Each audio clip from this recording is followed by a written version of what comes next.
USA Rare Earth is the global leader in rare earths. Nice. We have been building a mine to magnet value chain. And that value chain, people ask me, wait, it's not a supply chain? You're not trying to get all the expense out of a supply chain that goes from the ground all the way to the production of magnets? No. What we have to do is break China's stranglehold on this industry. For decades, China set it as a strategy to own this space. And this space is critical to every sector of the economy.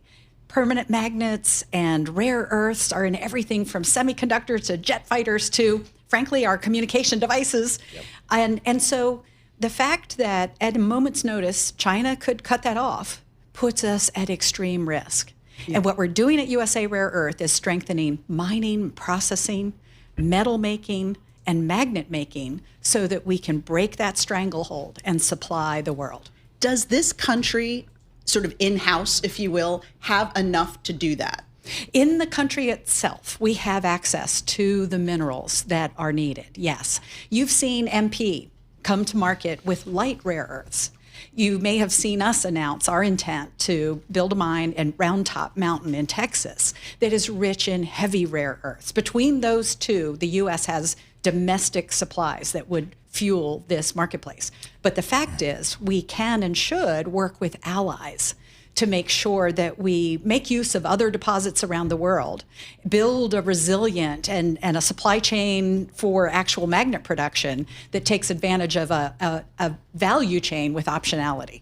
Who are some of those partners? Some of those partners are fantastic places like Brazil. You may have seen we've just announced our intent to acquire Serra Verde.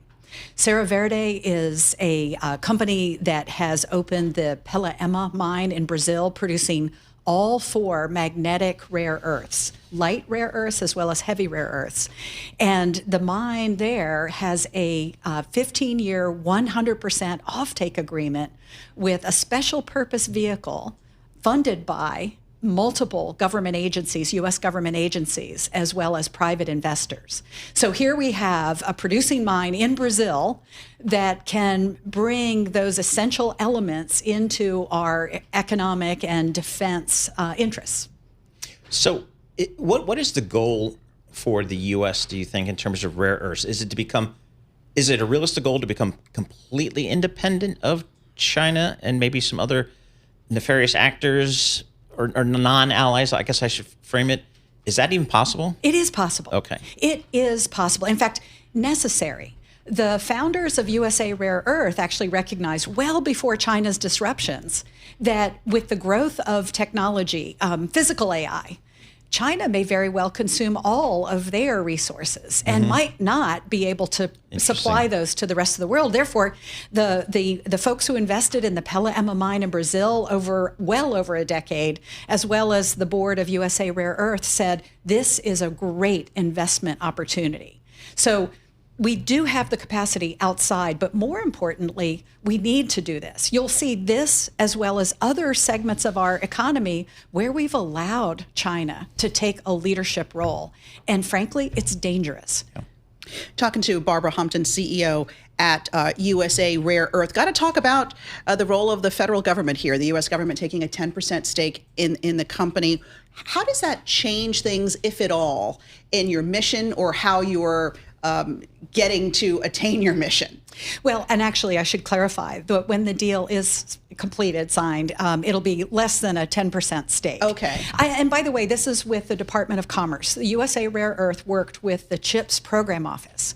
Secretary Lutnick had recognized this absolute imperative that we've got to solve this, the geopolitical issue, and discovered that, yes, USA Rare Earth has these very strategic assets. So the team did incredible due diligence, understood the business plan, believe in the thesis, and said this is investable from the CHIPS Program Office. Now, the stake the government will take is not a governance stake. It's solely an economic interest in the company. What this means is that as we build this domestic capacity and take advantage of the domestic resource of Round Top, the U.S. taxpayer will benefit from that government investment. I think it's a win-win. I'm looking at your publicly traded company. Yes. And the ticker is USAR. Has a market cap. You guys have a market cap of 5.6%. Stock is up 118%. I'm sorry, 5.6 billion. Thank you very much. Thank you. We've been throwing around terms with all this AI spending that are just crazy. So I know, isn't it? We kind of get confused. Yeah. Stock's up 118% this year. It's up 170% over the trailing 12 months. What's the investment story you tell your shareholders these days? Yeah, what we want shareholders to pay attention to is the growing value chain. What we're building is a platform where this fragmented market can actually come together and help reduce friction.